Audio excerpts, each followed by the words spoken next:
One. Okay, so what's really happened? I did that pretty good this time, huh? All right, we got my good friend Eddie Vasquez back in the studio.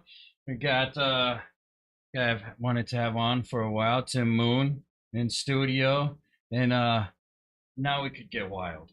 Okay, we just started. That came to my mind was when Paul was talking about the fly on the wall. It reminds me of the when Pence had that fly in his hair thing. Remember that? Remember that? That was now this is stuff I can't even think about having written down. I mean, now I just think of remember that and remember how things were like actually it's still going on where this world is full of memes and all memes. That whole thing was a meme, right? And that and the Bernie Sanders thing and the world really loves that kind of stuff right now, right? Yeah. And it seems like we oh man I'm going somewhere else to where it seems like we is that mostly an us thing here in the U.S. Um, Probably. It seems like we kind of live like the meme culture thing, we kind of live in a world with for attention, don't we? Yeah. At least out here. There's other people watching us wanting to get on that train. Yeah. Eh, Well, I posted something one time on social media, which I said we become each other's favorite reality TV show. in a way, Yeah. yeah. Like we've all become each other's, stars. Yikes! Oh, are we talking about comedy? But in a way, it is a kind of also a weird thing in the way that are we also as at least us in the U.S. kind of well, we've got to be the most shameless country, right? Yeah. To where we just want to post all kinds of videos. Oh wait, oh yeah, words right there. But the thing too is like I think Andy Warhol, that's right, because he said that we are gonna get our 15 minutes of fame, right? Is that what he said? And that was a while ago. Yeah, but he was right. We I think we've expired that or we've surpassed that. I think it's 5 minutes of fame. no, I just did get reminded that there's so many things I wrote down just like by just sitting in this room for the last 20 minutes. We kind of live in a world out here shamelessness, and that's what's going with the memes and everything that trends now. We got people still drinking Clorox and Tide Pods. That's still going on. Remember that Tim? We still around during. What a weird world to be a part of. Uh, I realize if everything went down right now, and I just wanted to not pay for a lot of stuff, I'd be stuck with only the certain basic streaming services, and I'd probably be stuck in the 60s, 70s, 80s, and 90s. Because that would be I got Pluto. It's one of them where I was watching the mod. You guys ever heard of that show, Petticoat Junction? I was watching the Highway to Heaven. Yeah, you guys ever watch that show? Michael London, and Touched by an Angel. Yeah, Michael. Yeah, that was a good one. It really brings you back. Yes, she was great. Michael London, dude. And earlier on, it really takes you back. Because earlier the show had Bill Cosby as an angel. Yeah. Oh yeah. Now he's being martyred, right? Gosh darn it! He back in the day he was saving souls. Now his soul needs a saving. Yeah, kind of weird. Just Bella Reese and Michael Landon was really charismatic on that though. Remember, he had like that following where like whenever you saw him on screen, like with like the father figure. I could see him being an angel. Yeah, he was like a father figure. Like in real life. Yeah. Like when I watched that show, I think to myself, wait, was he alive during this time or was he an angel? It looks so real. Now the other guy, probably what the guy with the baseball cap. Yeah, Mark. He Show. he looked like he was in real time. Whereas Michael London looks like he was an actual angel the whole time, like his demeanor and all that. I remember. Did you ever watch that Little House on the Prairie? Michael Landon. Yeah, That Michael too. Landon. He was like the dad on that. Yeah. So I always saw him as like the father. He was like the dad in our, Yeah, in this our is era. something else I just Yeah. see. We were just something else I did not think about writing down. I was talking earlier, and it brings up what we're talking about: traditions. Do you miss shows like that? It seemed more like they had traditional values. And now I turn on the TV, this streaming stuff. My only options are I just hope I can watch it and not feel uncomfortable. Yeah. I don't know what's going to happen ahead of time. Looks like a good show by the trailer. Are they going to be cussing every second? Am I all of a sudden going to watch some people doing stuff in the bedroom that now I'm a part of? Yeah. I miss those days when you could watch the hard hitting issues and it was still wholesome. Yeah. What was your guys' favorite shows? At least a little while back. I mean, I was just thinking about Quantum Leap. I love Yeah. Quantum Leap. Okay, that was a good one. Scott Bakula, I like that episode where they go back in time and he goes, Lee Harvey Oswald, he goes into the JFK. I think I remember assassination. that. It was just. Yeah. It was a trippy. Oh, It was a trippy episode, And, I watch that at work sometimes. Yeah. I got one. They got one of those TVs Yeah. that just get those certain channels. the new version's okay, but the original Quantum Yeah. Leap was a classic, dude. Just like Do you think? I'm sorry, sick. Do you think they're going to bring him back for even an episode? I hope so. Man. Because they're Scott looking Bakula. for him, right? Yeah. That's the whole plot. Yeah. They're looking See, for him. I- By the I- way, yeah. Well, that's right. I can't pay Yeah. attention in the new one. No, but But Quantum Leap we're was a talking about classic. Scott Bakula. Yeah. Right, but then actually, so They reference him in the show. well, the Yeah. whole first season is Yeah. about. By the way, my mic's down, but I just want to say that they're actually let's- in the new one. Yeah. They're looking Yeah. for Scott back. Yeah. They're looking I- for Sam Beckett because Yeah. he got lost in the quantum thing like 30 years ago. Yeah.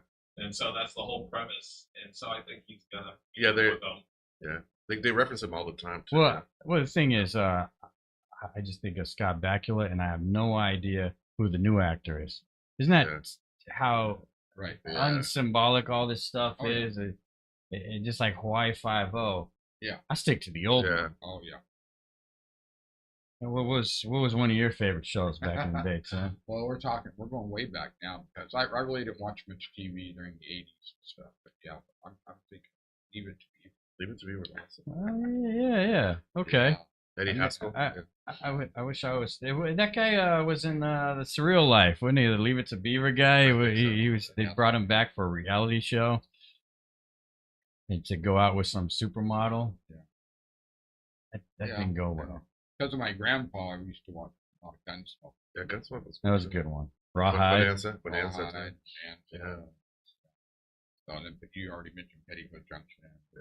The Beverly Hillbillies. Yeah. Stuff. The Munsters. Yeah, Monsters. Yeah. Adam's Family. Yeah. So that Yeah. was All in the Family. Yeah. All the families. Wait, yeah, there was a. Well, we talk Archie about. Bunker. I loved Happy Days too. When I was a kid, I loved Happy Days. Yeah. Yeah. The Fonz was cool. I was watching the last All in the Family, Archie Yeah. Bunker.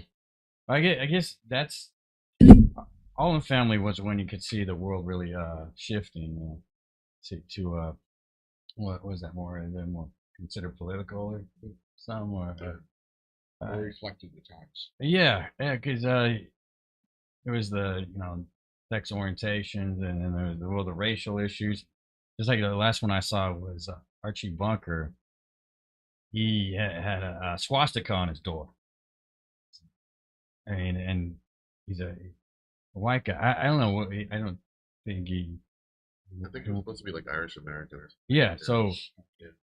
So I guess that showed me a lot where when certain issues don't matter until they hit your storefront. Right. And that's when the Jeffersons moved in the area, and it was good old days when you could actually show that kind of stuff to where they could go back and forth. Right. It's weird. We're supposed to be so open nowadays and accepting, yet they want to censor certain things. Right. Like, it's so like I was saying, I could turn on TV and see all kinds of stuff I probably shouldn't be seeing, but they would censor the certain Right. stuff that we're talking about. Right. I mean, I think everyone got it on that show. Right. Every race, every orientation, but it was meant to it was meant to go towards a certain area to where Yeah.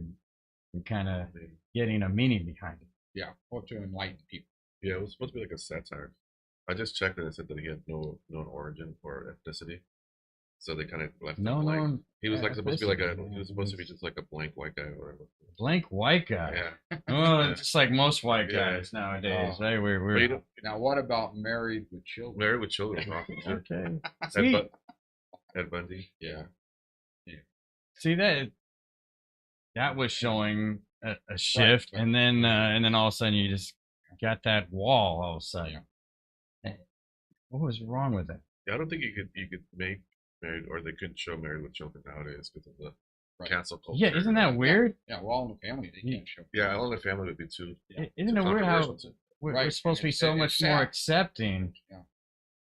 and But yet they were making fun of it. They were making fun Right. of him as a patriarch. and yet we're talking about certain things that couldn't be shown nowadays. Yeah. I could relate to that guy. I can't stand my job too. And sometimes I feel like him when I get to the register, see those people line up. I feel like Al Bundy with a shoe, and all the customers are coming in. Only at my store could you probably make certain comments. I do kind of relate to the customers. So, That show was funny though, man. That show was funny. well, how about certain things like, well, okay, bosom buddies, and then you had Three's Company. Oh, yeah. See, all that stuff started coming in. Yeah. The Odd Couple. Yeah. My parents Okay. were against us watching the Odd. Really? Really? What? I thought that was just a good show. Yeah. Well, it was, but it can't. What it? Yeah. My mom did not want me watching Married with Children. Oh, she was against it. Yeah. Wow. Yeah. It was kind of. It was a little bit like cutting edge back then, though. It was a little controversial, I guess. Yeah. I mean, It was. the times are getting weird. Like I can relate to Al Bundy job wise. I could relate to the customers recently with certain things like digital apps. Yeah. Everyone's doing the digital app. I've had people yell at me, and I just tell them I get it. I like it when at least I can get what they're going through. Right. And they say discrimination because of age, and it kind of the whole world's doing that now with the digital apps, and now you got to learn technology. People don't want to do that, especially older folks. Yeah, you gotta teach them, and they still don't get it. And plus, I don't have time for all this. So that's something I could definitely relate to. Well, let me ask you this: since you brought up the subject of the topic, do you think that we could do a comedy that's so like cutting edge or like broad like that, like nowadays, like Comedy? you like because you know how people get really sensitive about everything now, Gen Z people are like, you know how Well, it kind of it kind of ruffles some feathers or I think that yeah, the stupid thing is we got people doing that just for that, yeah, you know what I just mean? to ruffle feathers. To where it's not even funny, Like, yeah, but they know they'll go viral yeah. just because it's ruffling feathers. I mean, I like that stuff. I like when it kind of like pokes fun at everything, you know. But I know other people get like But at least be funny. some people get their panties in a bunch over it, though. You know?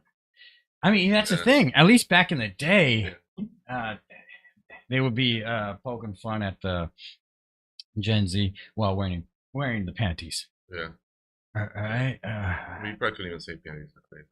Oh no, Yeah. we said panties. Yeah, yeah. There's supposed to be a certain word for panties.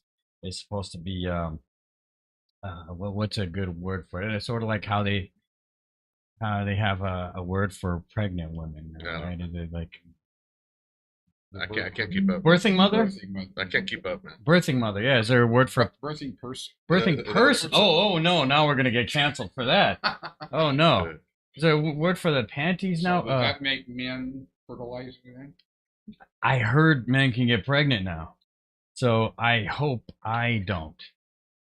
I hope I can't get pregnant because I'm against getting Well, that was like pregnant. that show Alien Nation, 'cause, like the men in that alien culture get pregnant, Oh, and it's like they've done it in sci-fi, when they show men getting pregnant. that sounds Yeah. horrible. Yeah.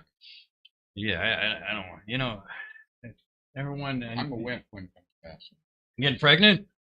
No. Yeah, I don't want to get pregnant. That sucks. Yeah. So All right. Tim Moon, you so play some music and Okay. yeah. So that thing is coming to mind with you, and we could get it out the way first. One thing I really heard about you from was that incident, Street Life, and you asked me what I think about the Street Life Ministries, and actually, yeah, I feel like it was great at first, and then there's just been areas where it seems like it's become negative, Yeah. and should need changing because I volunteered there in the past, Okay. but I think that's when more Tony Gapascioni was in charge of that. Yeah. So we saw, the video, and there was a guy. He was yelling at another guy, Michael Jackson. Yeah. Which that caught my attention too. The guy's name was Michael Jackson, Yeah. and I posted it, shared it, and my title was the guy yelling at Michael Jackson. So I didn't see anything really wrong with that. The Michael Jackson guy was doing. That's what caught my attention. Why wasn't anyone stopping this situation?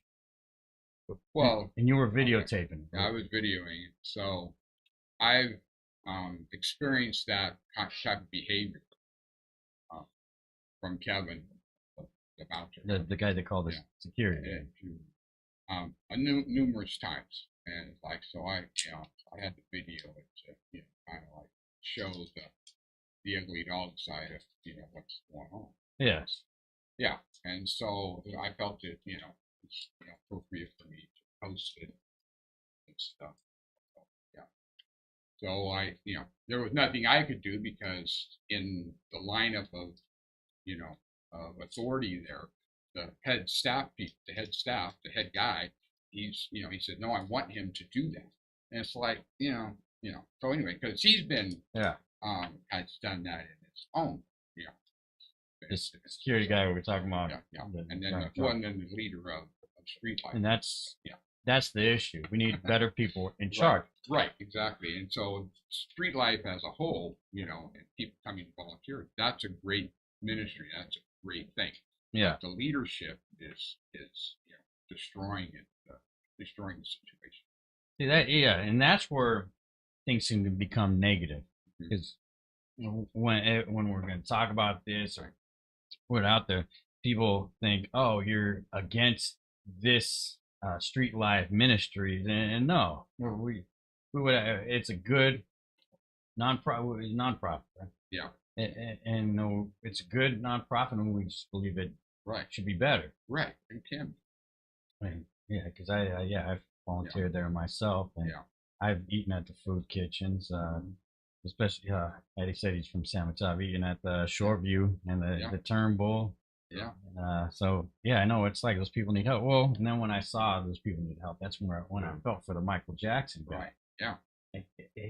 Was he just trying to get his? He was trying to get food, and I mean, the history is he had said something derogatory to one of the volunteers a week before or whatever.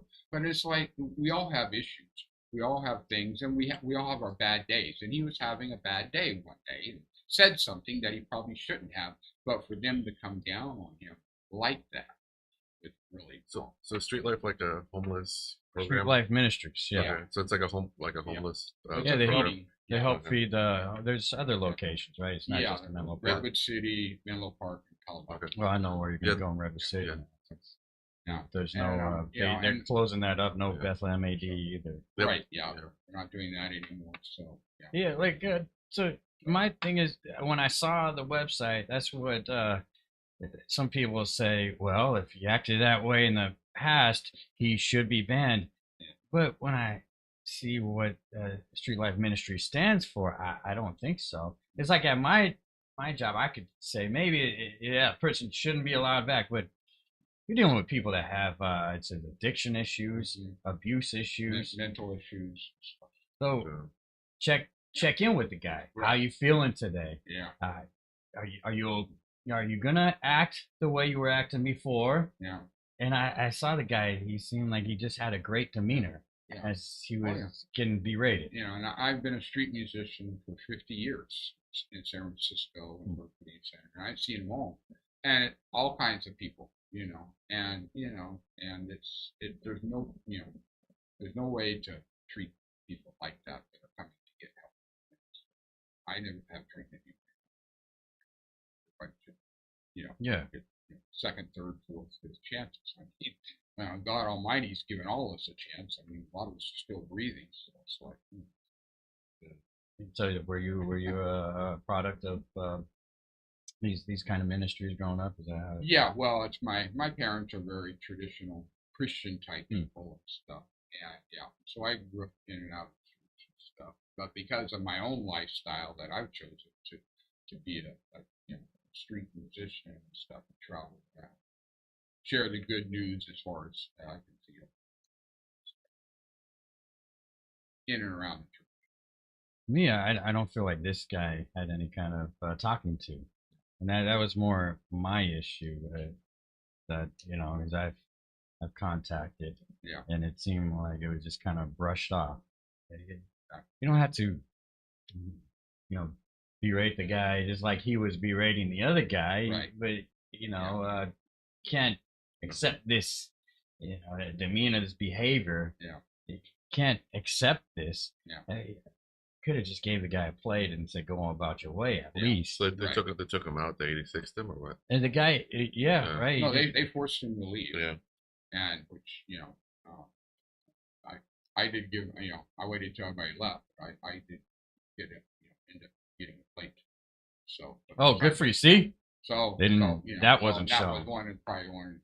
I mean, was he belligerent, just berating them? Or? yeah. What was going on that made this happen? Well, the exact what happened? Like, I, why- Like why I that- said, It's- Michael Jackson said something a week ago. and nothing okay. happened that one day. Just he had said something derogatory to somebody that was serving, like if he were there serving. So nothing happened that one day. Yeah. And it happened that, and then so he was supposed to be banned. Well, so there's nobody there enforcing him being banned or not being banned. I'm not going to ban anyone. Yeah, personally, do you believe people should be banned? No, I don't think they should.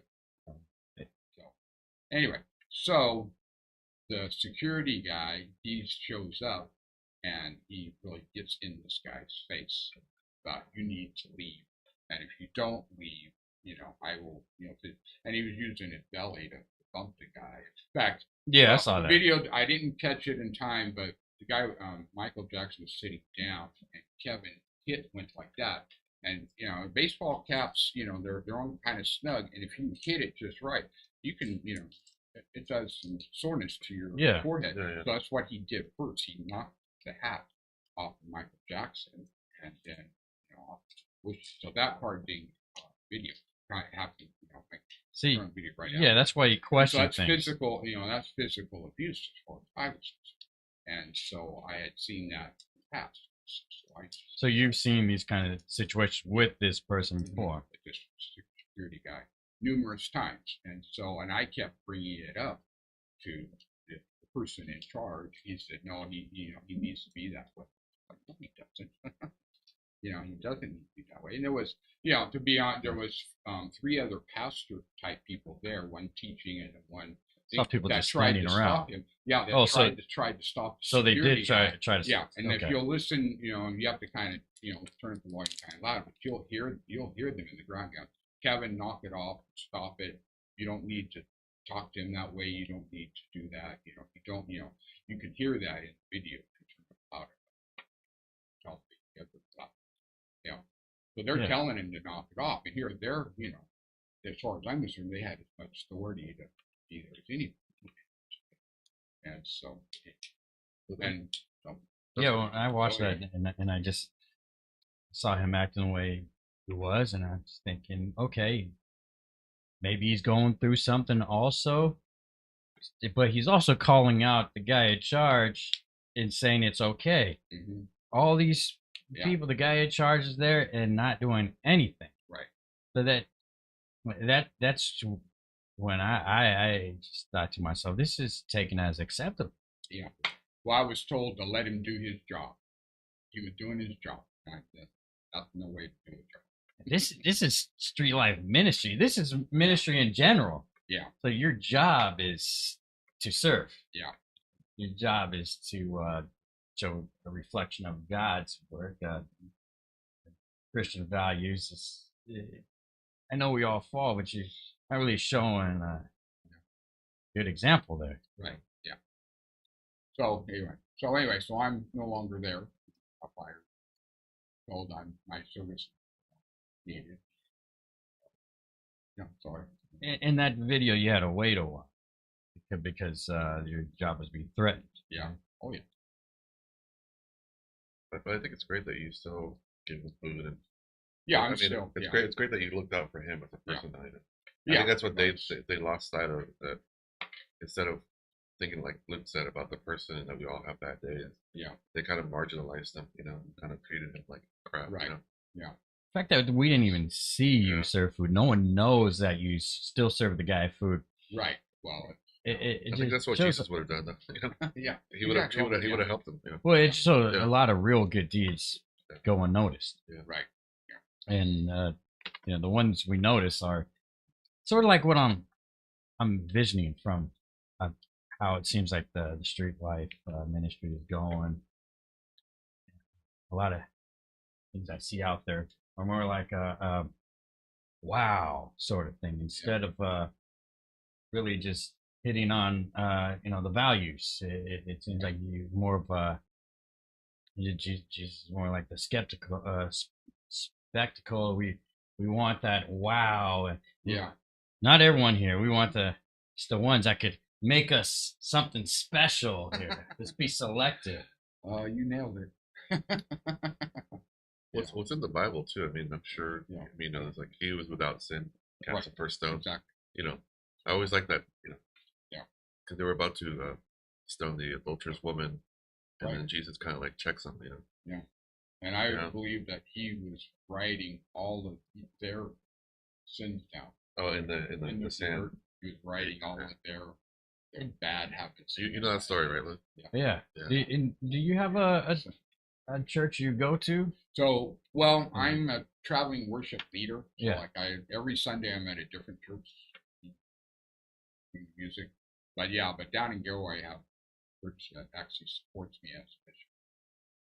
Hmm. Yeah, and the pastor there really gets what I do as far as like sharing music and sharing, And my thing is like a lot of times I'll send out a tip jar, and when I'm done, I'll look around, see who's around the tongue.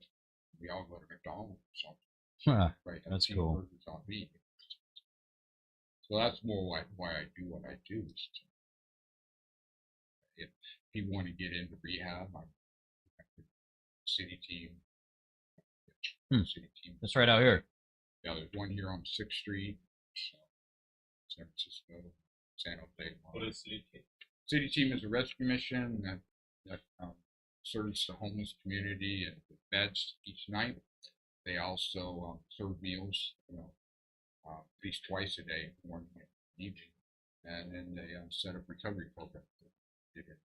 And how do we find out if it's next date?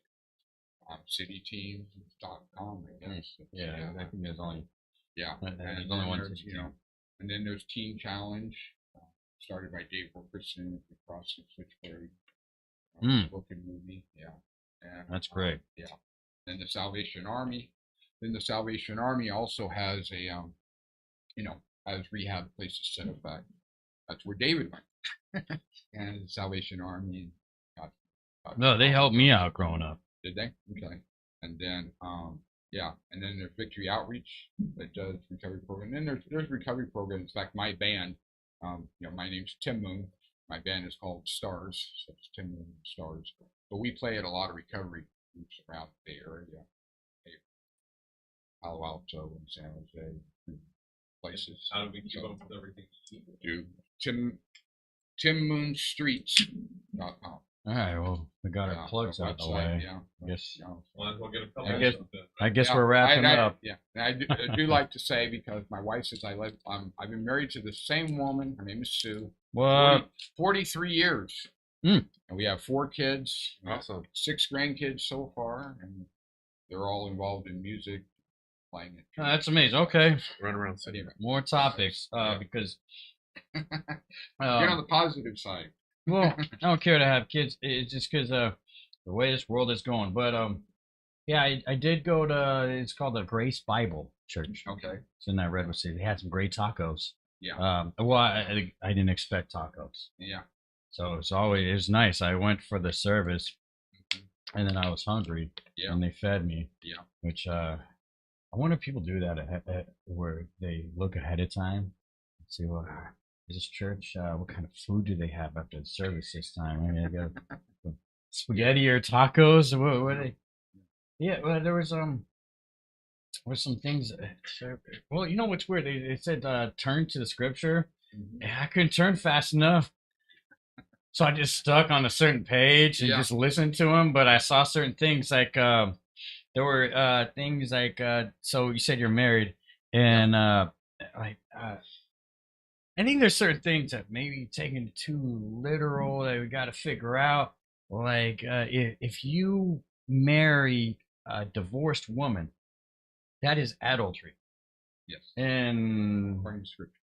how real is that? Because I mean, that woman's probably still gonna be looking for a mate, or is she not supposed to ever have a mate? Well, there's consequences and there's things with every situation. So, So if I dated a separated woman, would that be adultery too? so not in my eyes, or Yeah. Or we could just stone him. because it's because nowadays it's like, because of what Jesus did on the cross, we live under grace and mercy Yeah. Well, he was the, instead of the Okay. law. And see, a lot of that was the law. And if you read the history of yeah. of stuff, that's where a lot of that Well, he's comes a sacrificial lamb for us, right? Right, exactly. So, Okay. and I'm Yeah. curious to know about Ed, because are you married? And, I was married. I'm Yeah. divorced Okay. now. Oh, Have kids? But I so I that's do. you But can't. I believe. Can't do it. But again. I still believe in marriage and love, and Right. I'm Exactly. so I'm very modern, but I'm still traditional, Mhm. and I grew up in the church actually too. Okay. But I also have I have traditional values. Yeah. But I'm also very liberal, Okay. and actually when I went to church, I don't mind saying this. When I went to church, I kind of was not happy with some of the judgment that people would have. Right. Like for example, towards It's good. LGBT or gay folks, or sometimes I felt like there was a little bit of entitlement. People would act very self-righteous. Yeah. And so that's why I was a little bit more liberal in my politics. Right. Yeah. So I'm liberal in my politics, but then I have traditional values. Yeah. And with Yeah. politics, I'm kind of the same way, where I'm Right. very liberal, but then I also kind of yeah. more moderate. This, Yeah. This is good because one thing that so we don't hate Yeah. the gay. That is something though when we're talking about Christianity. Yeah. The whole orientation, gays, they think that the Christians hate them. And that. Well, where did that come I from? don't- Because I think I do kind of think maybe that was a certain agenda too, to make it seem like the Christians hate, Yeah. because at the same time it makes it so you can't put in check, because it makes it so when I do see like the rainbows on the church, that I'm not a fan of that. But it's not like it's not like we hate the gay, right? I remember because I used to be part of the youth ministry. I was a youth counselor and leader, Okay. and what always bugged me was that some of the youth pastors or the pastors would go on this diatribe about we're getting on the soapbox about premarital sex, Mhm. and regardless of where you stand on abstinence or all that stuff, I feel like that's a kind of a personal choice. But they would kind of like not, I wouldn't say condemn, but they would come down on people who believed that Yeah. premarital sex is okay, and they would say, well, you're never gonna have a happy marriage If you've already if done you have that. sexual relations before you're married, and Yeah. and I felt like there was a lot of judgment. And I remember when I was younger, I would always question the pastors. I would be like, why is it wrong? Why do you have such a problem with it? And there was never really a clear answer. What's in the Bible, right? They would say, right? Or God thinks it's wrong, right? Yeah. But I mean, I will quote one of the pastors that I always said, I don't think God cares what's in your heart, but He cares why you do it, you know. And I always believe it's intention, you know. Like if Yeah. you're there to hurt people, obviously it's not good. But Right. Yeah. and, you know, I kind of had a question for you since you Yeah. kind of work with the Okay. ministry with those kind of, you know, disenfranchised people. Mhm. Why do you think that people have this attitude, especially in this area? I see it like where it's not my like that was this attitude. It's not my problem. I don't want to see it. I don't want to deal with it. You know? Yeah. I'd rather have a poop emoji on my app than deal with people who are going through stuff. You know. Yeah. Or those junkies, or those are those people with mental health issues. Yeah. But yet they don't see that they have prescription pill issues, Right. or that they'll marginalize other people. You know, I don't want to get a soapbox about it, but I feel like people have this attitude where it's not my problem. You know. Yeah. It's not my issue. You know. Selfish. Selfish. You know, Yeah. people are selfish. We were kind of talking about that beforehand. But, you know, here in America, you know, we have things so easy. You know, and so you know, and I've been to Mexico, but I haven't been to Africa. I'd love to go to Africa and some of the hardcore, Mhm. you know, places to see. You know, I've seen pictures of it, and I had friends that have gone over there and made movies of, you know, the devastations and all around the world. And compared to here in America, you know, I mean, even the person living on the sidewalk, you know, out here in San Francisco has it way better than Yeah. some of the people just across the border in Mexico. You know, and it's like, and so we have this society of people that they don't want to talk about or see what's really going on. They rather, Yeah, I've seen the poverty in Mexico. We did mission trips of my own church, right. and I also when I grew up in Peru, actually I grew up there, and I would go back a lot. Okay. And they have these kind of like squatters on Mhm. land. And, Yeah. and they call them chozas, which are like huts, Mhm. but they were basically living like in shanty towns. You know? Right. Yeah. And then when you see that, for me, when I saw it as a kid, it kind of opened my eyes. Yeah. I mean, being grateful to live here, Mhm. but it also, like you said, showed me, you know, real poverty, what real poverty is. Right. You know, Yeah. real disenfranchised folks. You know?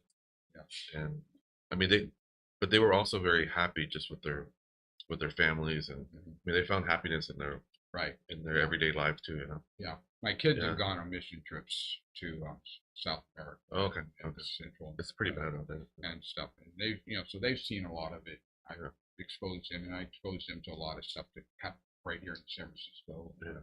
different places. And so they at a very young age, they kind of go over, yeah, see the reality of what could happen. Yeah. And stuff. So they've chosen, you know, to, you know, work a job and, you know, get married and raise kids and stuff. And so they're doing that. So I'm very grateful as a dad, you know, because it has a lot to do with my wife, because I was traveling a lot. I was taking her to school. That's, you know, so, but yeah. So they're altruistic too. That I Yeah. can help too. Yeah.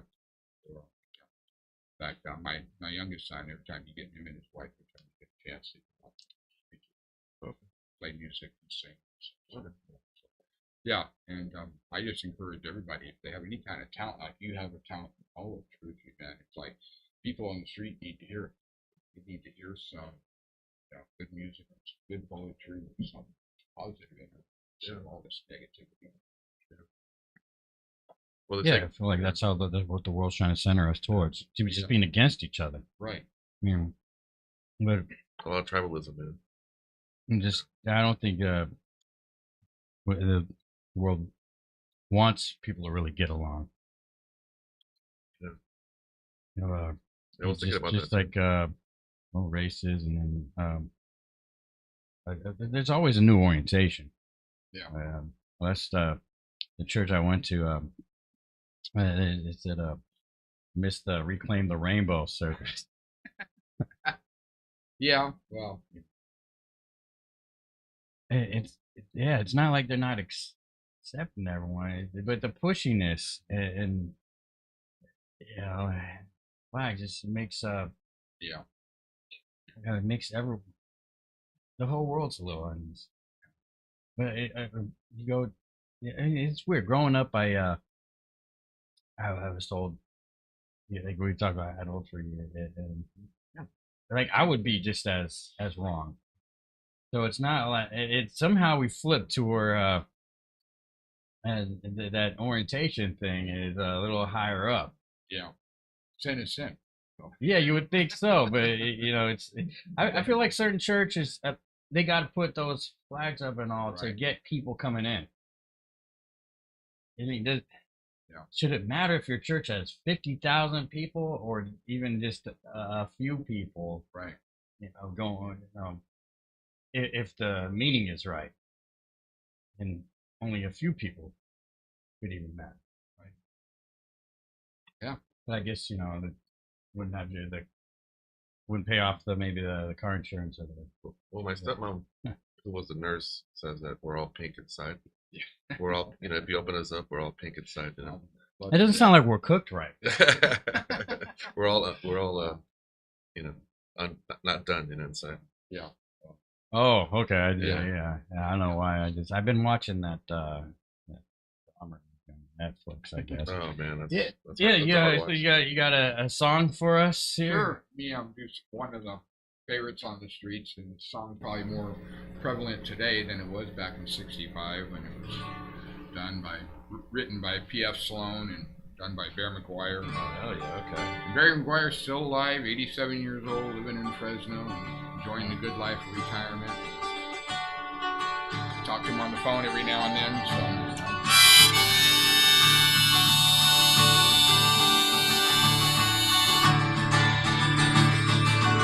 Eastern world, it is exploding, violence flaring, bullets loading.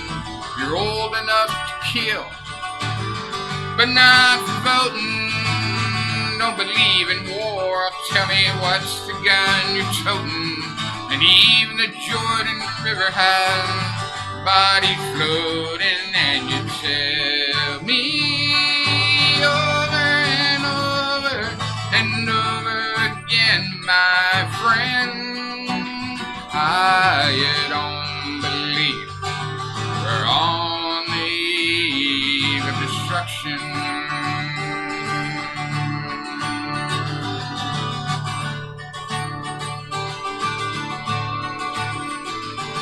My blood's so mad, feel like coagulating. I'm sitting here just contemplating. You can't twist the truth.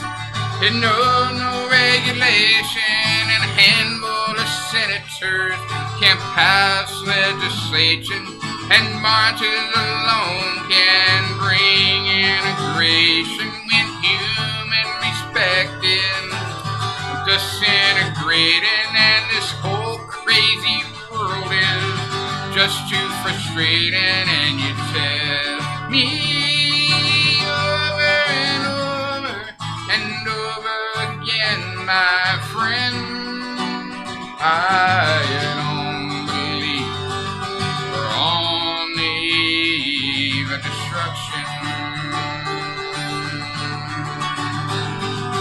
Don't you understand what I'm trying to say? Can't you feel the fear?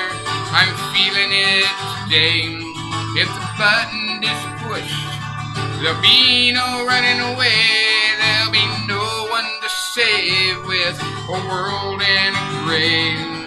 So take a look around you, boy. It's bound to scare you, boy.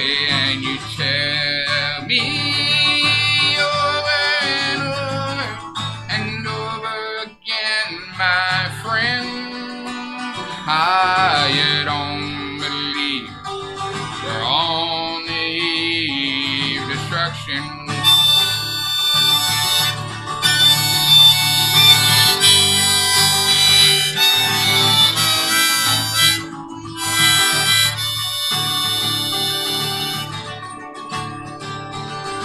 Think of all the hate There is all around us, but it's not too late to let love guide us.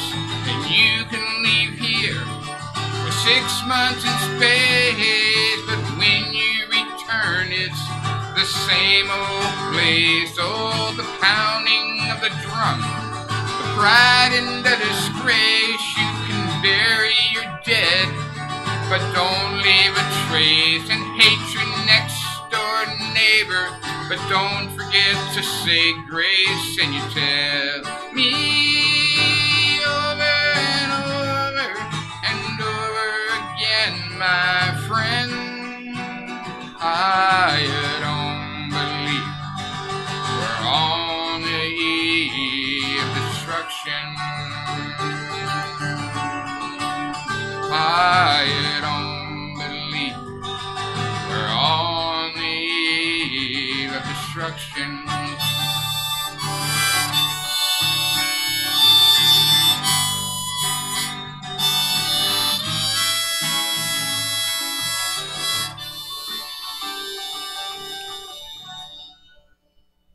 Yeah, man. That was great. It kind of reminds me of that Oliver Anthony guy that did that song recently. I had a Destruction and Richmond. Yeah. Richmond. Getting some Woody Guthrie kind of feel to it too. Yeah. Alice's Restaurant. Yeah. Woody. No, that's Arlo there. Woody. Oh. Woody is his dad. Woody wrote "This Land Is Your Land." Yeah. Okay, I know that song. Okay. A lot of songs about the Hoover Dam and the Grand Coulee Dam and a lot of those farm things. Okay, I know This Land Is Your Land. Yeah. So, yeah. I kind of felt like that song was like a mirror to our society, you know. Right. Yeah. Exactly. Well, it's like there's a lot more songs like that. like a social commentary on our society. Right. Yeah. Well, and it's a reoccurring theme. Yeah. We're back at it again. It's Right. kind of like fashion. It comes back every 30 Yeah, years, yeah. right? Yeah. Which is We're sad. still 25, dysfunctional. 40 We're still dysfunctional, folks. Yeah, you know, isn't it nice? Like we're talking about before. I realize when I talk about the marriage thing to divorce someone, isn't it nice that I realize all the crazy stuff that could happen to us is why Jesus died on the cross for us, Right. which is good because the whole gouging of your eye out and the whole having to cut your hand off. Yeah, I know. There'd be a lot of cut off hands, Yeah. and like I don't know, still maybe if there was like someone thought I did, I might have to cut my hand off, or I would probably, at least for me, I'd probably have my eyes gouged out. That would be the Right. I've seen some things. Yeah. I've fleshed over some things. Yeah. It was, well, you think, I'd everybody see the wants blind a normal side. family, even looking at Adam and Eve, one brother kills another brother, So we haven't been normal. There's never been a normal family. And all this never happens to us because Jesus died for us, Jesus Christ. Amen. Yeah. Because there's people named Jesus, but there's no one else named Jesus Christ. We'll get another song here. Well, I want to do it at the end. If What- I was thinking of just closing with one of my signature songs.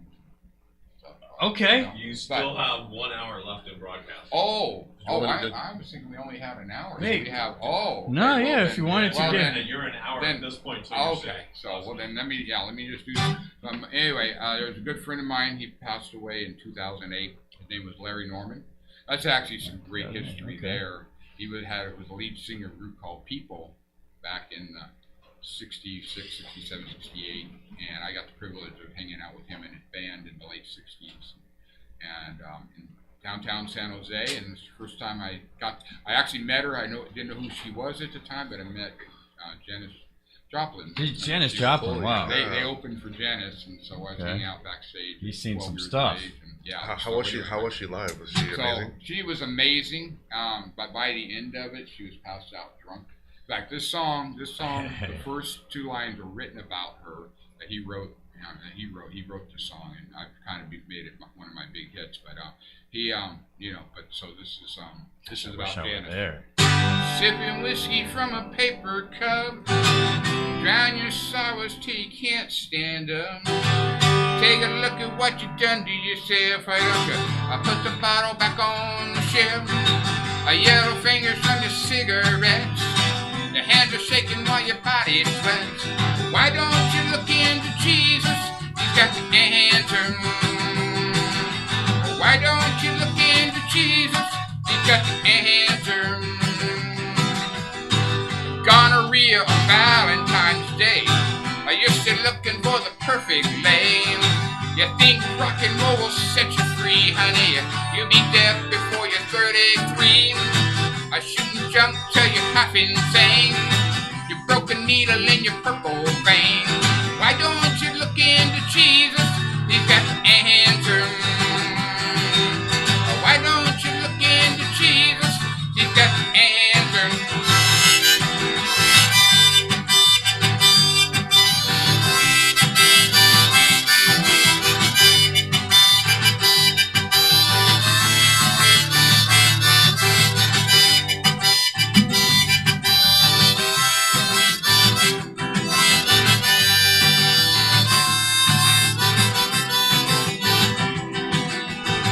All night, you sleep all day.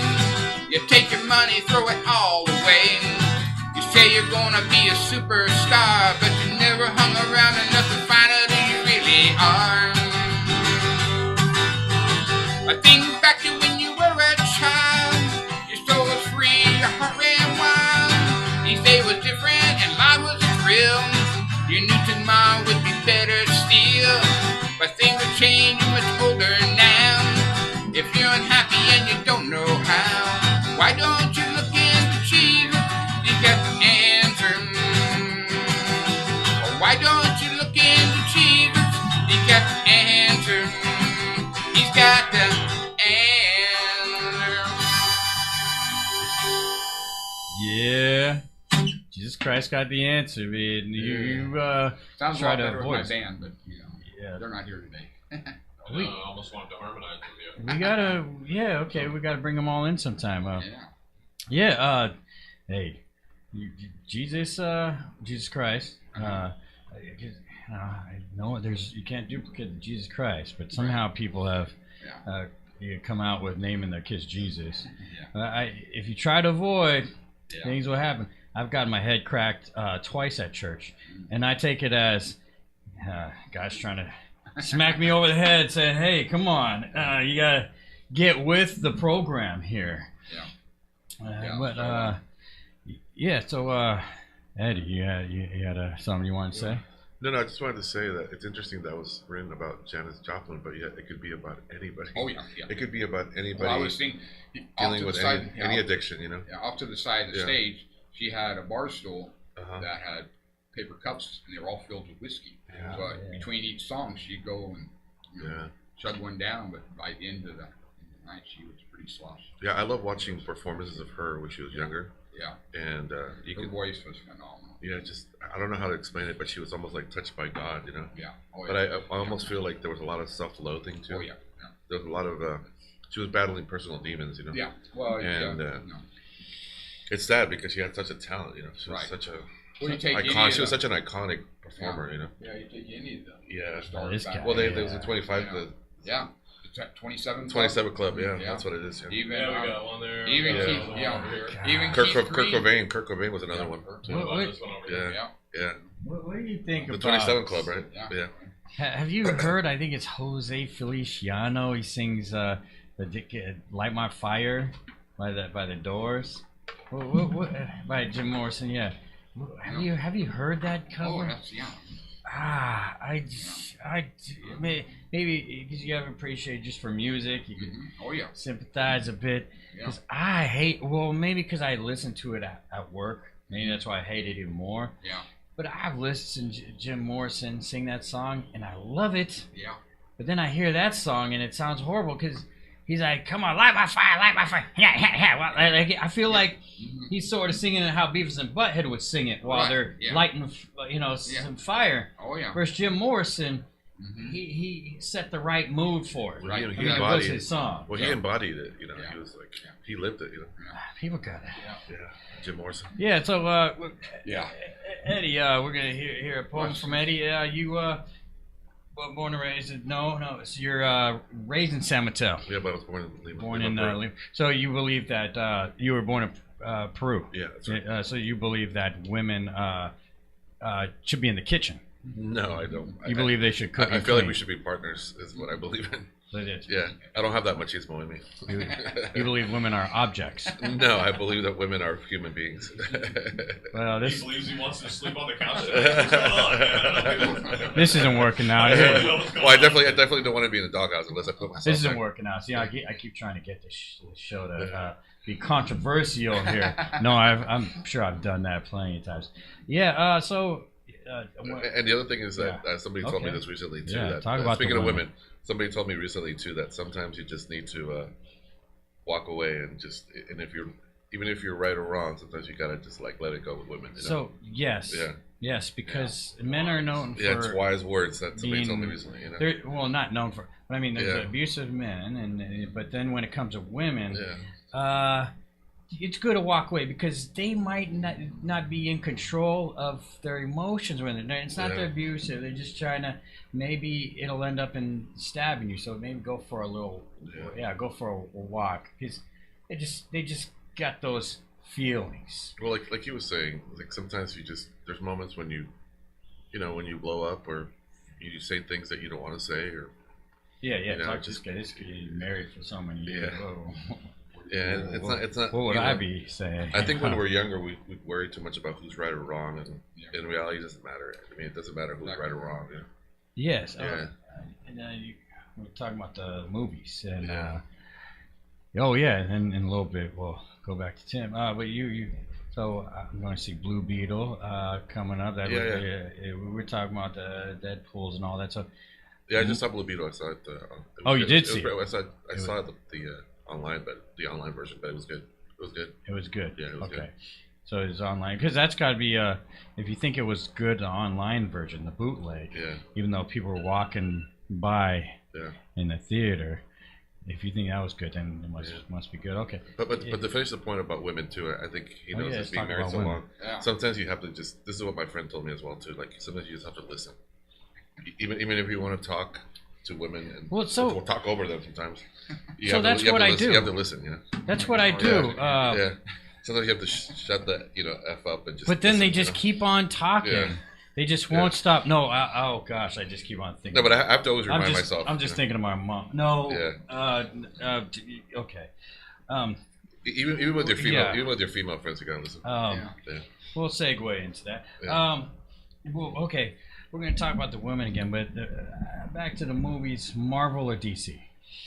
I'm more of a Marvel guy, but I'm old school, and I like some of the DC characters. You know, I like the original Superman, Christopher Reeve. You know, the original Batman, Okay. Michael Keaton. You know, so I like the old school DC movies. You know, Okay. the latest Flash is actually pretty good too. Wait, it was? Yeah. It wasn't great, but I liked it. Yeah. So certain parts of it were good. Yeah, certain I parts. have of not it. seen I it, liked when but I'm Michael iffy. Keaton was in it because I loved the old school Batman. You know. So you Yeah. make me glad I didn't see it in the theater still. Yeah. So this guy was speaking of women again, talking about women. You have met my mom. Yeah. So what do you think? She's an interesting lady. I feel like she's like an interesting lady. That's all I can say. You know, she's an interesting lady. Jeez, well, Wait, I mean- you were a stepdad or something? no. I had a No, but stepdad. I felt My like stepdad so- gave me plenty of culture. I wish I didn't turn Yeah. off the TV when he was watching Star Oh, Trek yeah. all the time, because I didn't realize until later on in life Yeah. that turning off Star Trek when a man is watching it. Yeah. Men don't just watch Star Trek. Men have an obsession with Star Trek, and so when you turn it off, that creates a little bit of violence. Yeah. So I didn't realize this till later in life. So he's probably not even that bad of a guy. But I will say this about Yeah. my mom too. I think Okay, I there think you she's pleasant or pleasant enough, but I definitely wouldn't want to cross her. You yeah, Yeah. I would take that the right way. know? Don't know how she's about to take that. But yeah. I'm smart enough to But know. there's I'm smart enough to know. No, she's very interested. You Yeah. know, in fact, I wouldn't have known about all the oldies music growing up if it weren't for her. She took me. There was a station back in my day called Uh-huh. KFRC, and they had a lot of the all You're these that old? groups. You were you around then? Yeah, I remember that time. Yeah. They brought out all the oldies groups, and these guys were so pleasant. You could tell they weren't just there to make money.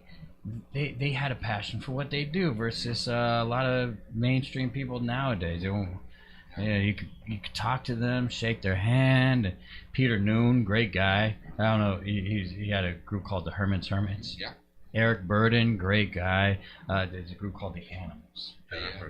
House of the Rising Sun. Yeah. Yeah, you know, and so if it weren't for her, I wouldn't know about that and all the classic movies. I would never known who Dean Martin is. I'd be So did you watch CCR live too as well when they were in their heyday? Yeah. How were they like when they were first? I love them. Now I love both the recordings and the live shows. Okay. Yeah, we were John talking Fogerty. Grateful Dead. John Fogerty. Yeah. Grateful Dead. I love their live shows, Okay. but I can't really listen to their CDs. You know, their Okay. live their CDs that aren't live. You know, if they're it's a live one, I can tolerate it, but Okay. their shows were always of Okay. course back in those days. yeah, a Grateful Dead. So just for the record, Yeah. Tim Moon does not smoke the weed. No, I do not. I did, but I don't. As I'm getting, I might later on. I don't know. If this mind, I grew my hair out long to make room for my brain. So because my brain goes a little crazy sometimes. But that's the musician side of me. That just my kids and my wife are going. Well, And we should so- be sympathetic towards people that go crazy. Well, I pick up a guitar and I play it. At work, I get a lot of. So I've gotten like people crazy. I work in the night shift. I get people yelling and wanting to fight, and it's weird. I recently realized that these people also come on a different day and apologize, and then they will do it again. They want to make sure the apology's heard, and I need to be, I guess, more understanding because my mentality is, why is this person acting that way? And then when they apologize, it's like, that's weird. They were just acting crazy the other day, and now they're apologizing. What's going on? Instead of going, wow, they must have been going through something. And so. Yeah, I believe Eddie's got a poem for it. He's talking about Peru. It's pretty much what I think it goes off of what some of the songs you've been singing to. What I was gonna say about you said you're from Peru, and so you find, because you're a single guy. And I am now, but I used to be married. Sorry about that. Rest in No, peace. it's okay. Rest in peace. Sorry for your loss. Well, I look at it like a growing experience. It was a learning experience. Yeah, hope she gave you something special there. I actually miss the company when you're married. I like the company of a female when you're married. Yeah, well, they have things for that now. I saw this movie called Her, where you could just look at your phone and she'll talk to you, and there's an outlet you could Well, I like more meaningful stick your relationships. thing in. And there's the dolls. You might have to go to the gas station and blow her up from time. Yeah, I don't think I'll ever be into the sex spots, man. That is, it That's is not really, gonna be my jam, man. I'm a little bit old school. it is. I like him living and breathing. It is really, Yeah. Oh, breathing. Yeah. Okay. And they don't so- have to be subservient either. They can be like Miriam in Raiders of the Lost Ark. They can talk back. Well, and you don't need them to really cook either, because there's Uncrustables. I don't need a Stepford wife to use an old school term. I mean, because there's Uncrustables. Yeah. If you tell them, make me a sandwich, you could just get one from the freezer. But I was thinking, because Peru, and do you have a hard time trying to date women that are Peruvian? Because I realize some people that are from certain places. I've had female have a friends hard that are time. Peruvian, but I've never really dated them. Peruvian, yeah. I think if I was living in Peru, I probably would have dated them. Okay, so is that? Because I came when I was almost 8, so 7, almost 8. So I grew up here, so I'm very Americanized. So I almost feel like I'm too Americanized for Peruvian women. So they're looking for someone who's. And plus, I've had some experiences too where they've wanted some kind of legal arrangement so I could marry them. Oh, I thought you were gonna say kids. For I was like, papers, ugh. And that stuff. And I don't really believe in that. I don't believe in getting married for some other ulterior motive, Hell, I don't even Yeah. believe in rolling papers. Yeah. So, I actually had some cousins or some family members or friends that have offered for me to marry a family member or friend for money, and because for an exchange of citizenship, and that's just not my cup of tea. yeah, because they Yeah. know we're desperate for money out here in the Bay Area. Plus, I think it's not only illegal, but it's like you don't want to. I don't think you want to do that to Uncle Sam. Yeah. Kind of like the IRS. I don't want to mess with the immigration. Right. Well, yeah, Yeah. Then when it goes downhill, I mean, I watched enough 90 Day Fiance. Yeah. No, if you've seen that show, Timbo. But that. I want to hear a poem. Oh yeah. Let's let me hear the poem. get to it. Yeah. All right. It's by So this Eddie kind of goes Vasquez. with some of your songs, man. Oh, okay, cool. It's called The Social Experiment. Life goes on, with or without you. Time will not wait for you. Live your dream now before it's all gone. Don't ever think that your life now is all done. Don't chase for that perfect person you can't ever have. Your life is like a social experiment in your own self-created and contained lab. You can't let your emotions fester too long inside your soul. Find the right people to be vulnerable with when sharing the stuff buried in your soul. Get out of your head and listen to your heart. It's never too late to reinvent yourself and press restart. You're not the only one that struggles with being human. You will make mistakes and are imperfect like every other human. Listen to your gut and follow your instinct. Learn to change and not be so stringent and strict. You can make whatever dream you have come true by manifesting it today. You will never forget those you lost in the past because they live in your heart every day. And I said, written for those that struggle yet are still resilient. Very nice. Yeah. Do you just so you do poems? Where do you put them? Just on your phone? Well, I share them on social media, but I've also had a website before, and and I've had it published like in Stanford and like Well, when you say social media, you mean you just type as a post? I just share it and I'll post it on Instagram and I've shared it with friends. I get more out of it when people, like lately I've been writing stuff that people get kind of emotional when they read it, and I get a lot out of that when people. That's good. Yeah. When people get a kind of a visceral reaction to it. I'm sure when you sing, Yeah. when people have like an emotional Yeah. reaction. There's not to as it. many outlets. Yeah. It seems like for poets anymore. Yeah. It's reaction. How do you feel about reactions? Whatever people take from it is I get selfishly I get something out of people getting something out of it. Yeah, because it's nice to know people can relate or Yeah. feel what you're feeling in a Yeah. way. And not to get morbid, but I feel like Do it. Yeah. maybe this is how you feel when you sing too. But I feel like one day when I'm not here on Earth, people will remember my art or my words or even when I sing sometimes too. Like people will remember that about me. Yeah. Yeah. We went to a funeral together, me and Ed. Yeah. Oh, okay. Yeah. Gus's funeral was pretty intense, man. Yeah, we do the karaoke together. Yeah. I didn't even realize we were known as doing karaoke together. I didn't know that till recently. We got tagged in that post. Yeah. So I guess we should do no, I'm not saying we're going to get into something. I said we should do a song together at the karaoke. Yeah. Yeah. I was thinking, because I got high. Yeah, we should do that. Afro Man. Have you heard that song too? Because I got high. So his funeral was interesting. I wanted to kind of give a side note. Thank you for the kind words on my poem too. The side note on Gus's funeral is, I felt like he had touched so many people through karaoke. Yeah. And even seeing people sang at his funeral and actually rapped at his funeral, and seeing that was pretty cool. But I also felt like there were so many people that were missing not being there, and I feel like they missed out on celebrating his life too. And he touched so many people through karaoke. He was a karaoke DJ for I think 30 years, and a lot of people were really touched by his At least 30. by his shows and stuff. Yeah. Wow. But I did feel sad that there were so many people that were missing that day too.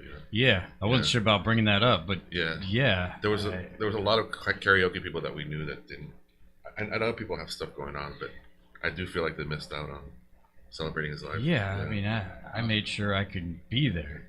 So some of the places where you do karaoke, can you also do poetry too? I just saw that Sadini's is doing it, but yeah, I mean, I've never really done the slam stuff, but yeah. That'd probably be more like an open mic Yeah. thing. Yeah. Because karaoke, you got to pick Yeah. a song and well, Right. Yeah. Yeah. So. yeah, I don't know. You, Didn't know some of Find the a same way. venues. Yeah. I wrote a poem recently for a friend on her birthday, and another friend of hers read it, and she started crying. Yeah. And I didn't know what to do. I was like, I didn't expect her to have that reaction, you know. Yeah. But I was touched by it too. You Yeah. know?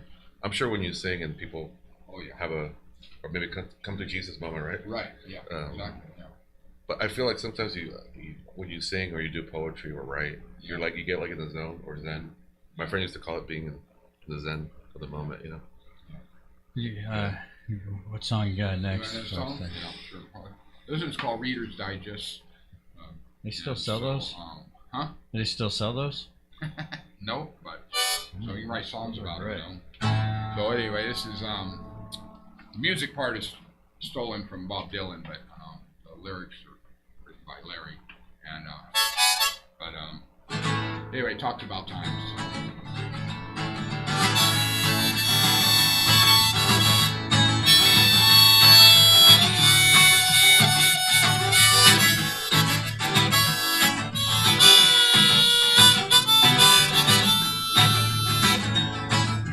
Alice is a drag queen, boy somewhere between. Other bands are look at me, I'm starting to stay clean. I don't dig the radio, I hate what the charts pick.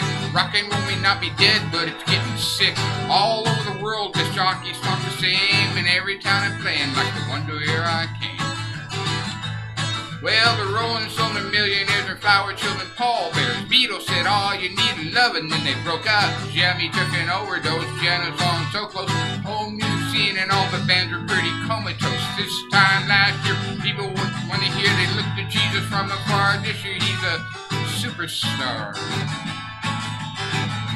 Dear John, who's more popular now? I've been listening to Paul's records.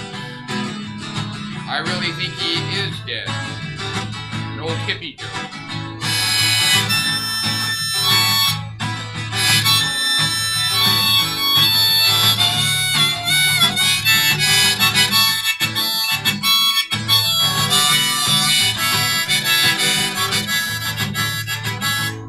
Well, it's 1973. I wonder who we're gonna see. Who's in power now? I think I'll turn on TV. The man on the news said China's gonna beat us. We shot all our dreamers and there's no one left to lead us. We need solution, we need salvation. Let's send the people to the moon and gather information.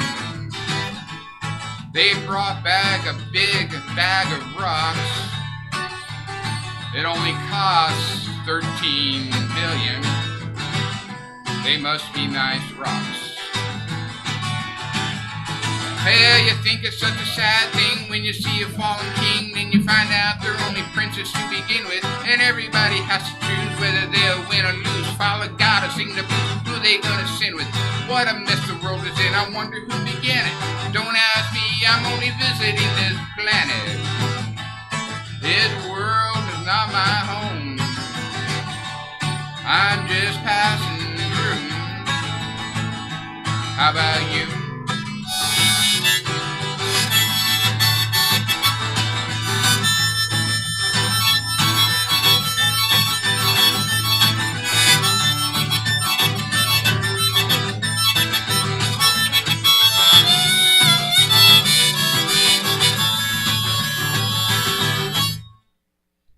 Yeah. Awesome. Geez, well, that was one of those abrupt ones. Sort of like Afro. A little Belmont Underground going on there. Yeah. Stuck on that concert. I Little Lou went to. Reed. Yeah. Reminded me of Lou Reed. And you definitely channeled Dylan. Dylan, yeah. So, wow, musician, and witnesser of Christ Street Ministry musician, very famous in that way. And then, how are we not talking about this? Yeah. Got a famous celebrity actor here. He was in the Jesus Revolution. Well, I wasn't in it, but I Wait, I what? knew a lot of the characters, and yeah. Okay, Line- because I was line gonna say I crew, did see it, but I went down there. You know, I went down there a lot during the '70s and stuff. Okay, Was tell us it about like it. Jesus Christ Superstar? Tell us about that. Was Well, it no, like Jesus Christ Superstar? it's a lot. It's a true story about Kathy and Greg Laurie, Okay. who were young hippies, and they came to Calvary Chapel and got saved and hooked up and got married, and and stuff. But Lonnie Frisbee was the hippie preacher, and Chuck Smith was the pastor of the What's church. the movie? And that's one thing that Pastor Chuck had an open mind of allowing these kids to come in and go to church there, and a lot of his people were going, they're gonna dirty up our carpet and our padded pews with their dirty feet and their dirty clothes, and he said, well, let's get rid of the carpet. So anyway, it's like no point in having a carpet. Huh? Right, exactly, yeah. So anyway, but he was really an interesting guy, and he was very stern. He was a guy that God used mightily in setting the record straight. He was a Bible teacher. That's what he mainly taught us from the Bible. Well, did you see the movie? no, I just pulled it up, but I do remember that the 70s were, from what I understand, talking to some pastors, the 70s was a big Jesus ministry kind of era where a lot of people were converted and or heard the ministry, and the good news, what they call it. Right. Well, like the church I went to in San Jose area, it's like drums and guitar in church, no way, and stuff. And so here Chuck Smith opened his doors for the guitars and the drums. So they actually had rock and roll Sunday morning, and stuff. And it was San Jose. But you look, you listen to the music that they were playing back then. It's more just kind of a folky rock kind of stuff compared to what. Is this Calvary in San Jose? There's Calvary in Costa Mesa, and then and then there was a Calvary, and now there is a big, huge Calvary church. Talk about revolutionary. And that was rebellious. Yeah, they didn't they didn't do the mask thing, right? The Calvary, at least the one in I think that was Calvary San Jose. They didn't do the mask thing or any of that. No, they didn't.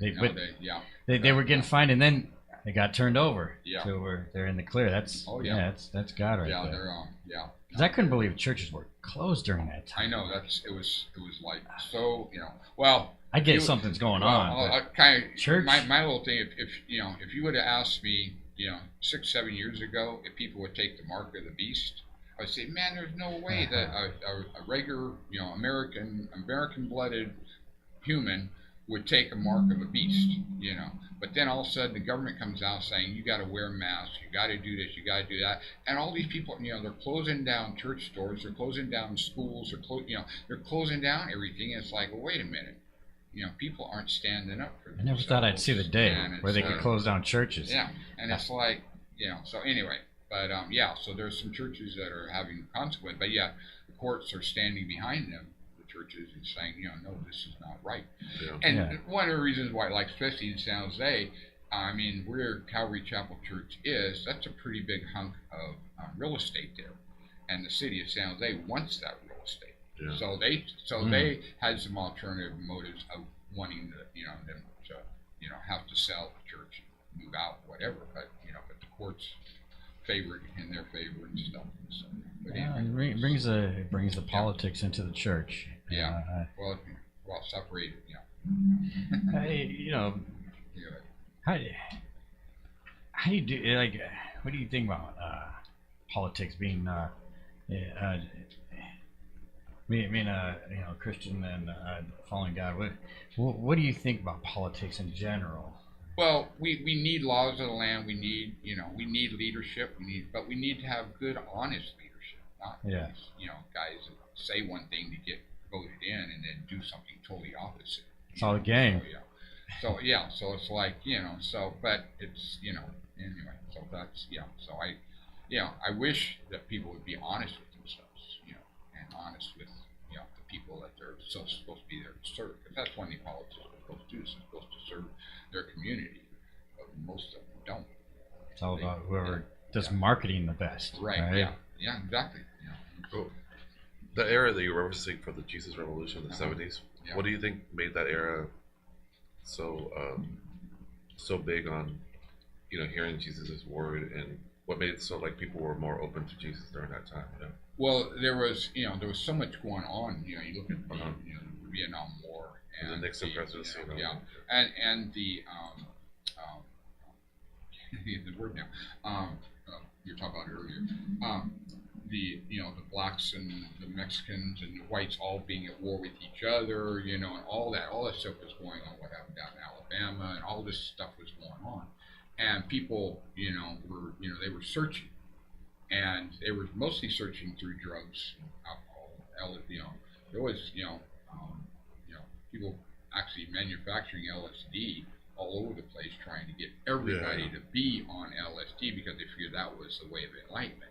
Well, it was, it would enlighten you, but it only lasted, Well, Timothy Leary and all that. The whole yeah. And so, anyway, they, but that was a false thing because it didn't last. But, but peace through Jesus, that lasts. So that's, something they found that to be true. And so and it wasn't only happening in Southern California. You find out later that it's happening all over.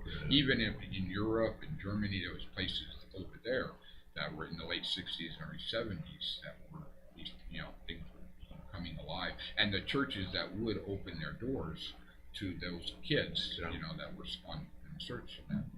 That was the whole Jesus freak kind of era where, right? And they were all like, "What would Jesus do?" and all that, right? Yeah. I missed that. DC Talk. Oh yeah. Yeah. That was the whole era of Newsboys, and then the rap. We had the Gospel Gangsters, Oh, Disciples of Christ. Yeah. Did your mom get you to all that stuff or what? Yeah. I was.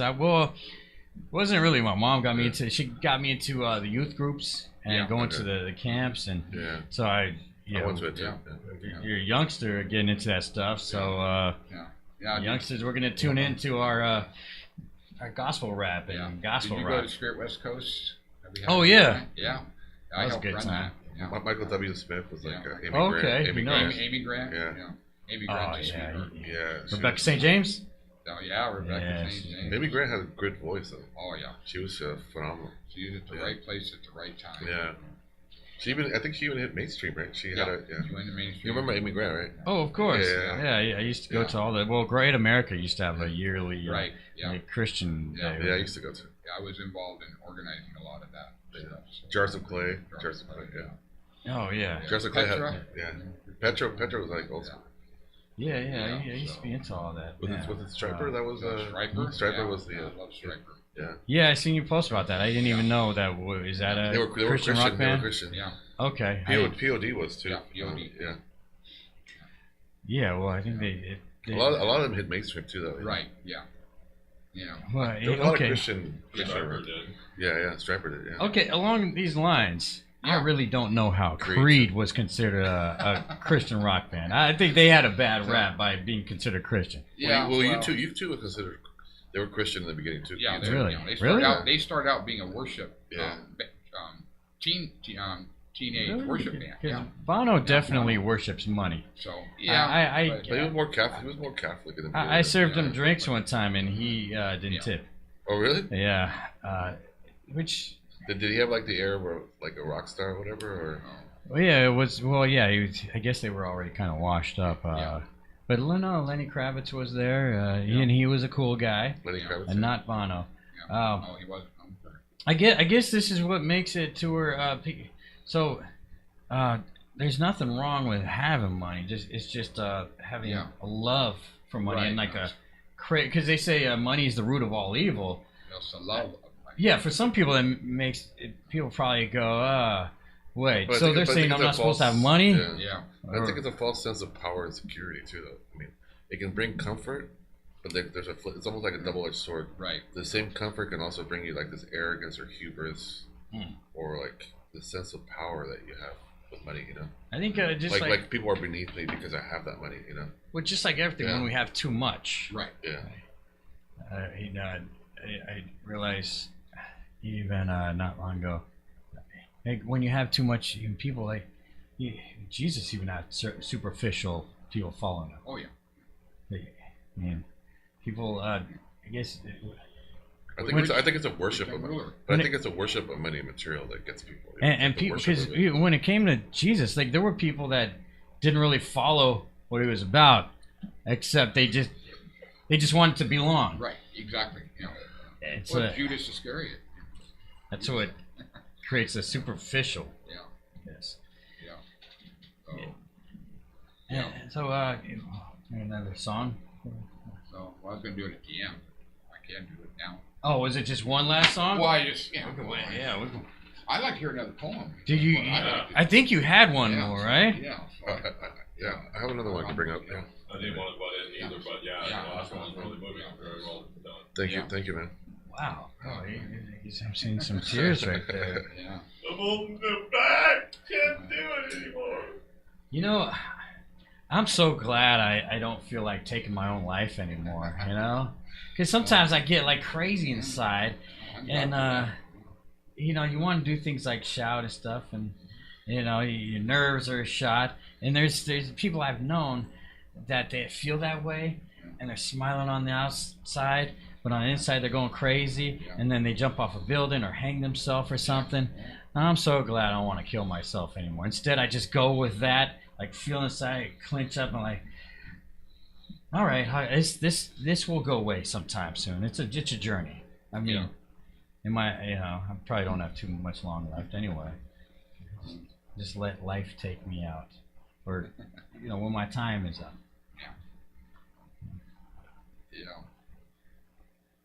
Yeah. So speaking of the music, when you've done the ministry, before I read my poem, when you've done the ministry with your music and everything, do you feel like people are moved by your music, or how do you feel how do you feel as an artist when you sing to them, and what's your inspiration? Well, for I'm that? hoping they are. You know, it's always, but I don't ever, you know. I also, you know, want people to be, you know, have a happy life. So, you know, I want to do music that, you know, brings them some joy. You know, like I do have some sad songs that, you know, kind of put people in a downer. But it's also those things where if it has a strong message to it, you know, that's a hope, which most of the songs do have hope at the end. So, Okay, we're gonna need some of these. Your last one more about. yeah. Because we got a hurricane going on right now. Oh yeah. So I people wasn't sure if you losing two their were gonna lives show and- up. Yeah. And an earthquake. I heard that there's an earthquake going on right now. Yeah. I mean, I didn't feel it, but a lot of other people did. Right. That's why I wonder if I am already dead, because I didn't feel the earthquake Yeah. or the hurricane. I jerk around on my own, so I don't know. Yeah, no. When I jerk around, it's just on myself too. Yeah. No one helps me because I also feel awkward even if I do have, well, you know, my significant other helping me do that. I feel like awkward if that's all it is a jerking. I'm like, hey, I can. Yeah. I don't want to say something. Well, not to remember, do. But it would be like the intro to doing the 1989 rest. earthquake. You know, figured out what happened. I was there. Yeah. Where were you? Half Moon Bay, out on the rocks. That's pretty cool. It's really kind of interesting because three of our kids we had at the time, and we were out on the rocks, and all these starfish and all these jellyfish things were up on the beach. Huh. And it was like, well, why are they on the beach and not in the rocks? They're a little nervous. And then about 10, 15 minutes later, earthquake. And they didn't want to be on the rocks. Did they the crushed. water go? You know, The rocks can shift and they could be crushed, but out on the beach they couldn't. huh. So they had a sense that something was going to happen, and 10 minutes before it happened, or at least long enough time for them to get where they were in the rocks to the open beach. I think we're good out here. Do you remember the tsunami we had out here? Well, I mean, you remember when we had it, but did you actually witness any of it? No, I didn't. 'Cause I was at the beach, Yeah. at Ocean Beach out here, and people were yelling, "There's a tsunami!" And then I realized, oh, there's signs, and then they still stood around because I was waiting for it, and it never. I never saw it. No, Again, maybe I'm already dead. I don't know. Well, it went more north than it did. It was supposed to hit Santa Cruz, but it never hit Santa Cruz. I mean, there was some waves, but that were a little bit bigger than normal, but it wasn't. It's not going to wipe you out to sea and make you drown. Yeah. It happened too far away.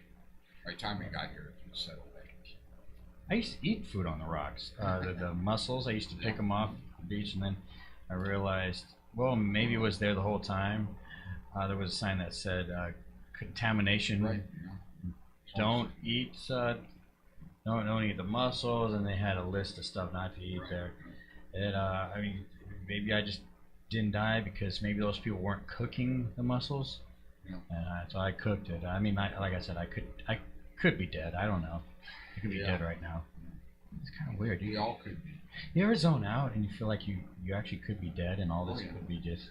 Yeah, all the time when I'm driving, I'll be at a certain place in the Bay Area, and all of a sudden I'm at my destination. And I go, I don't remember the last 30 or 40 minutes of this drive. And you drive safely. Yeah, well, I got there in one place, and I don't remember anybody honking at me and put me off. But, yeah. See, Anyways, wow, so that's God right there. 'Cause it's not like you fell asleep. No, You just- I think I fell asleep. But anyway, that's me, me and my crazy mind. People ask me how I've been married for 43 years. It's because I travel a lot. There you go. It's like when I come home, she's still there. So, She never cares to go with you. Well, she goes with me a lot now. Now that the kids, moved on and whatever. She'll go on some of my trips when I go to Texas. We went up to Salem, Oregon a few weeks ago. Huh. Did a bunch of music up there and stuff. So she goes with me on these trips and stuff. Dude, do they? I don't know if I was just imagining it. Do they still have this Babe the Blue Ox, and there's a Paul Bunyan statue? Is that still in Oregon? Yeah. Still. Okay. Yeah. Okay. Good. I didn't go see it, but it's been, it's kind of one of their monument things that'll be there forever. So I've Unless never. somebody gets offended and burns it down. He is. Well, no, we don't know what nationality he was, Yeah. or what race, I guess. Just like Archie Bunker. Yeah. But the Babe was blue though. Yeah. That's all we know. Yeah, I stepped on glass out there. But I don't actually recall as I got older if that really happened. I just remember I got the stitches still, the imprint. Yeah. We're scarred. Yeah, but that was. So you said your parents were both brought you up in the church. Yeah. God follows you. Yeah, I had a drug problem. They drugged me to church. Oh, really? Yeah, I didn't have that kind of drug problem. You know what? It's weird. My mom really got on me about church and Christian values, but she never forced it. But I guess when I was in my foster home, they didn't force it, but it was just kind of Well, in a way, I didn't think about being forced, but the whole family was going, so it's like you better go. Yeah. They're not leaving the kid they fostered at home. Oh no. They don't trust. The house stuff comes out to Well, yeah, and they're getting paid by the government to have me there. They're not going to lose those funds, So besides being away from your spouse or your wife, what do you think it is listening and just saying yes, ma'am. So, getting the honeydew. Kind of agreeing when you don't have to agree, right? Right. Yeah. When it gets a little hot and heavy, just go pick up my guitar and show me a few bars. Romance her a little bit, yeah. So I found the poem. Okay. So I actually wrote this poem after I did mushrooms, and I was kind of letting go of a lot of inner resentment. Oh. So this is what the poem basically. It's called Hyperspace Love. Had to travel through hyperspace to finally realize how much I truly love you. You're the muse to my inner romantic turmoil, and for that I totally adore you. Thinking of you and the memories of you is my hangover cure. I find myself alone again, like the song Just Like Heaven by The Cure. All the pictures of you has caused a heartfelt disintegration of my inhibited distrust. I feel like a little kid in love when I sing those karaoke songs that make others slow dance. I often secretly wish I could grab your hand and be your only intimate partner in some 80s dance. Whenever I'm alone with you, I do feel like I'm young again, like a love song. All the frustration and resentment replaced by a longing love that is strong. My love eternally burns for you, like the amber ashes of a night beach bonfire. I will always stubbornly desire you with my Sagittarius passionate fire. All the feelings in my heart and mind combine to become one room, like in the movie The Shining. The continuous thoughts of you make me your only fan that's always fawning. I need more than a second dose of the vaccine shot to try to get over you. I keep asking myself whether I just like you or I'm in love with you. Wow. Wow. Yeah. Yeah. Very You nice. mentioned So that was a Shroom inspired poem. Shroom Inspired inspired. poem. he mentioned he mentioned the almost booster shot. Was she worth the booster? No, at the time I was fawning over a girl. I think you might even know her. I don't know if you remember Courtney. I was kind of talking to her a little bit, but she was just a friend. Oh, I was actually chasing 2 different women around the same time, and after that, I took a break from dating. You know. that brings us to a Biz Markie song. You know Biz Markie? Just like a friend. Okay, I was gonna see if he was gonna sing that song. Yeah, I don't know. It's, besides the intimate part, it makes me think of my cat. Last night I just I felt like it was getting late and I wanted her to come in. She was being very stubborn. I don't know why. It was like she was very. And I'm not usually thinking, come on in. She's a very independent, grown woman, and so I usually feel like she could do what she wants, walk around outside. She was just so noticeable and very much in front on the dirt. I just felt like, you know what, you need to come inside.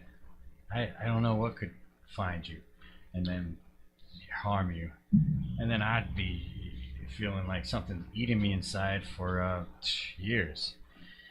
So I brought her, and after that, she just she seems like she was very wanting attention ever since I brought her back in. Like today, she was just so rock solid on my lap. I was like, hey, I gotta get going. Pat, back on. Guy, you gotta go. Come on, don't make me feel this way. Come on, don't make me feel bad. You gotta get going. Don't do this to me. Like, it felt like she was just like, she looked back and then looked forward. She's like, I'm getting even more solid here. Hey, man, what, I've been feeding you. But come on. So I just kind of had to wiggle a little bit, and then she looked back. She gave me that, I'm done with you. I'm disgusted. You really want to do this to me look? And then she jumped off. Like, come on. Let's not do this. Yeah. Absolutely. 3 animals. You got animals? No, I don't. I don't have time for it. Yeah. It was started. But your wife does. No.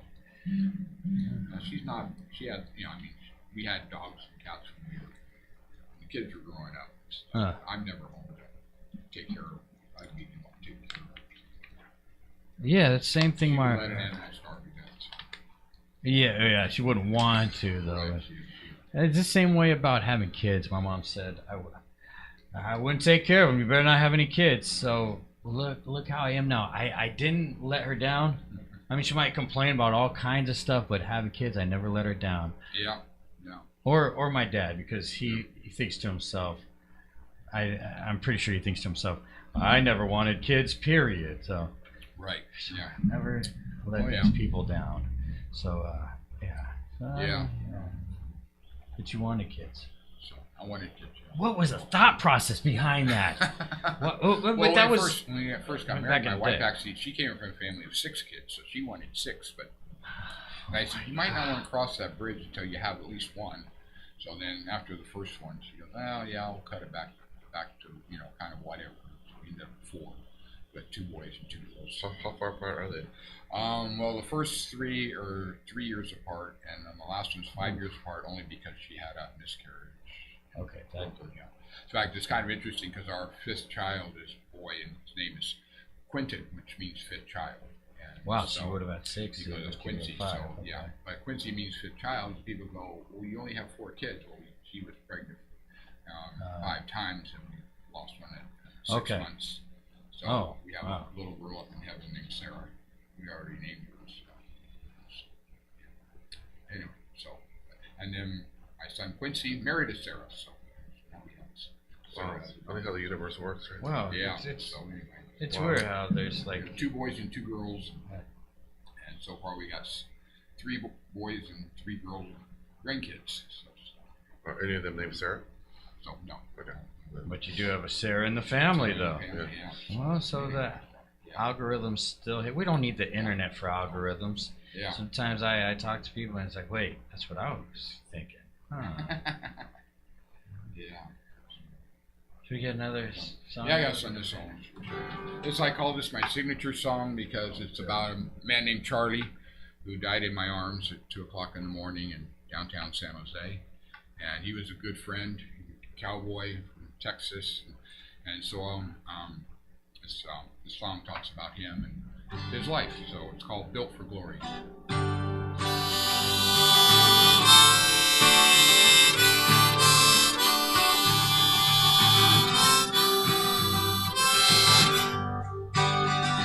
Found an old man lying on the street.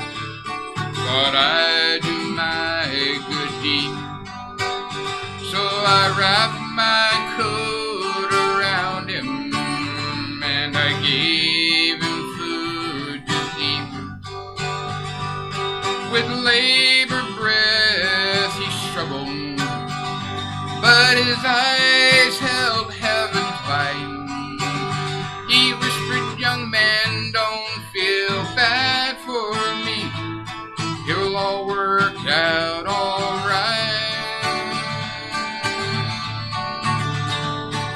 I was built for glory, and I was made to last.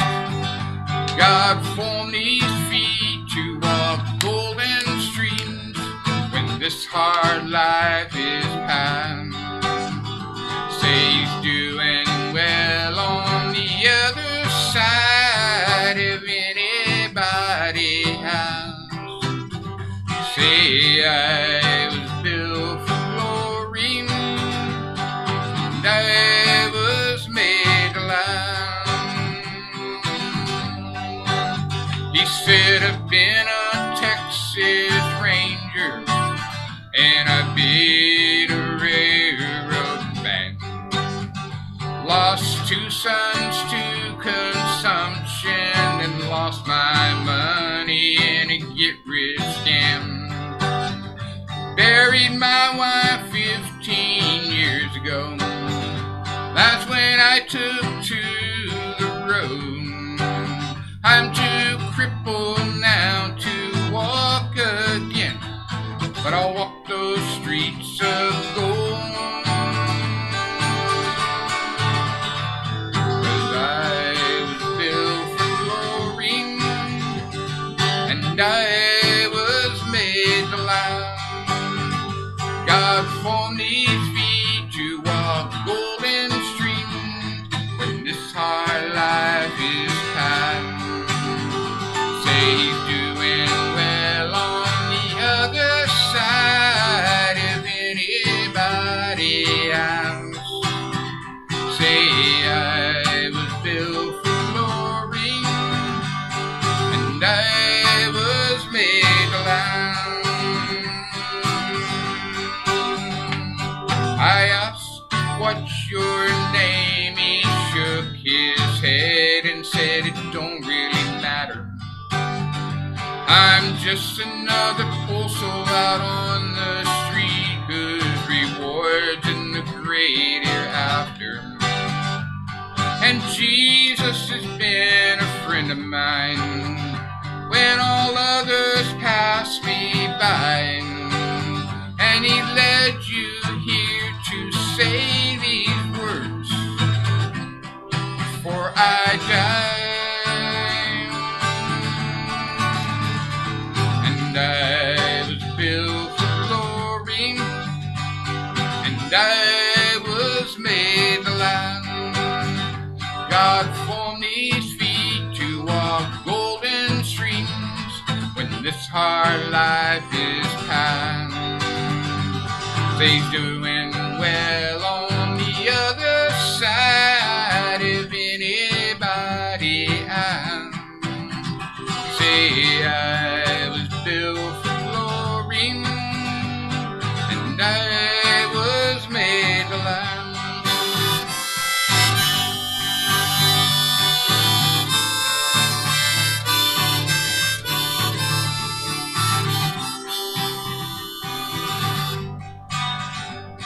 The old man held me by the hand and sighed his final breath. Now his spirit is in heaven while his body is at rest. Today I'm making it my mission to help others understand. We're all fish out of water, we're strangers in a foreign land. 'Cause we were built for glory, and we were made to line. God formed our feet to walk golden streets, but this hard life is kind. It's time to make your peace with God, 'cause this life's over fast. 'Cause we were built for glory, and we were made to last.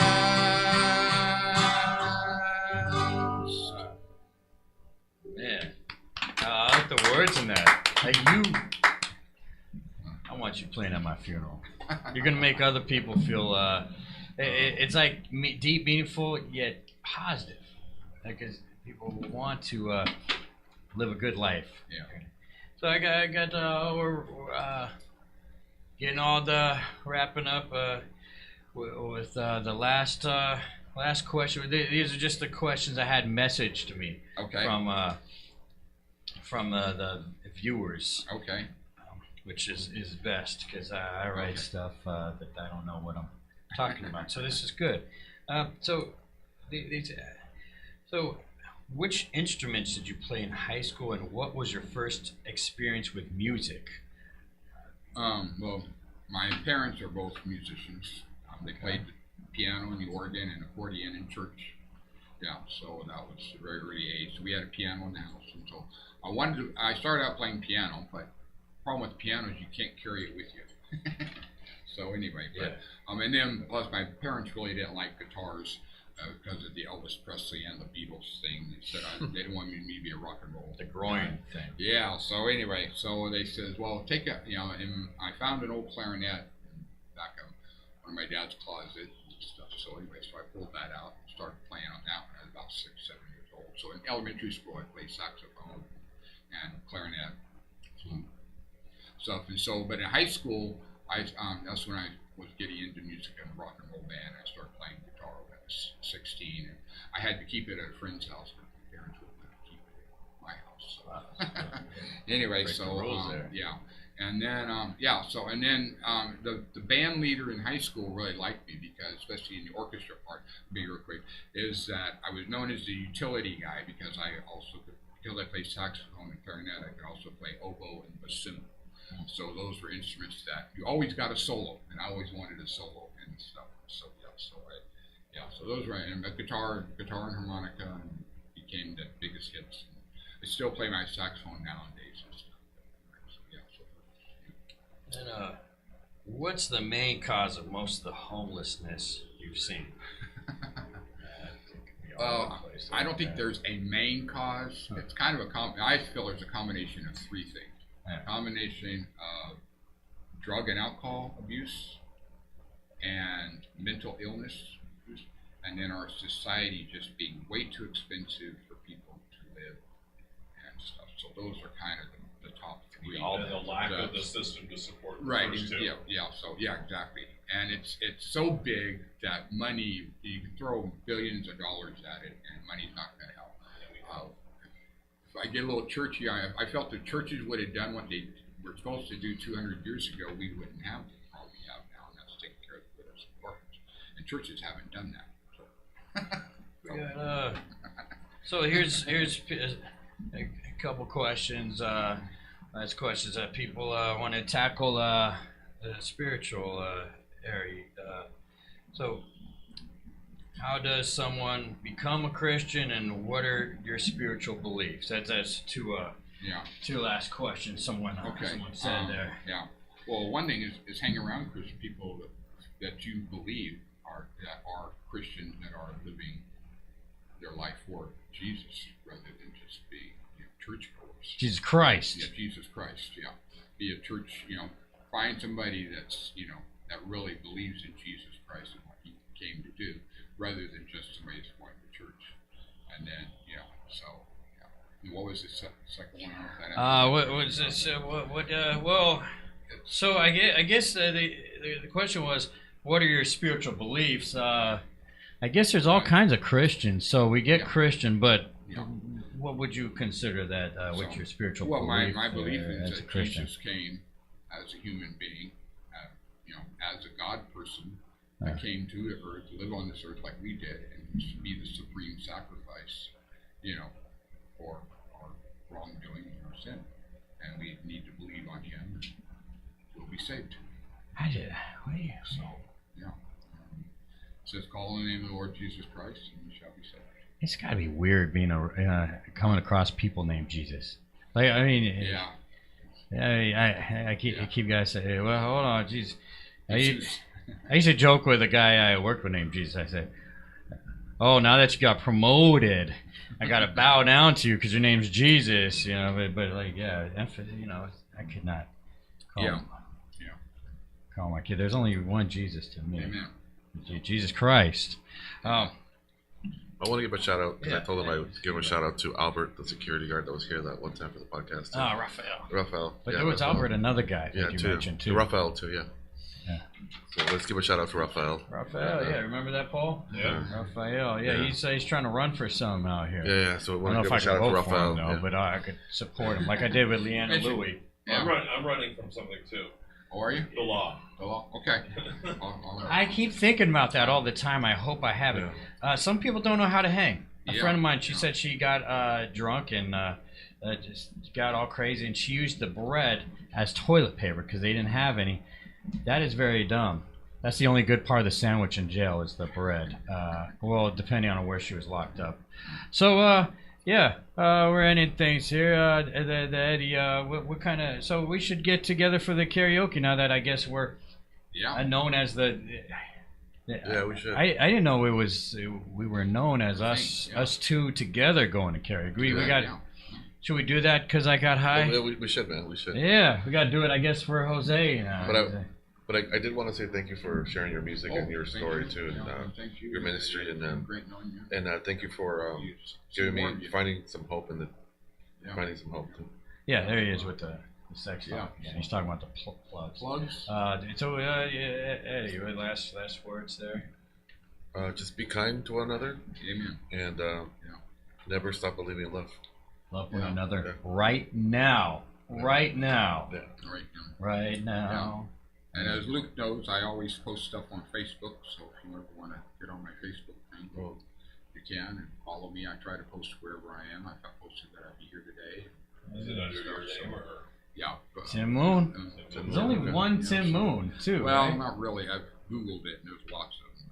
But anyway, I haven't met another one. I'm the only tie-dyed Tim Moon that I know.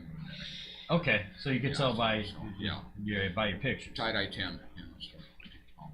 And your sober living. Thank you for sharing your music. Thank you for sharing your music. No drinking, Both of you. no drinking, no smoking the weed, sober living right there. That's the way to be.